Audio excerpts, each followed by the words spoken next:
கர்த்தருக்கு ஸ்தோத்திரம். இன்றைய வசனம். தேவன் தாமே இன்றைய வசனத்தை கொண்டு உங்களை வழிநடத்துவாராக, ஆசீர்வதிப்பாராக. ஆமென்.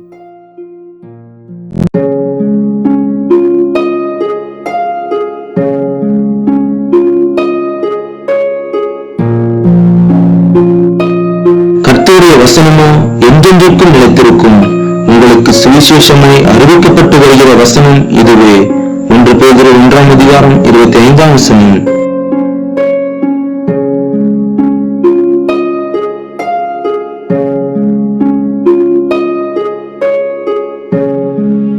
The word of the Lord endure forever, and this is the word that was preached to you. 1 Peter 1:25.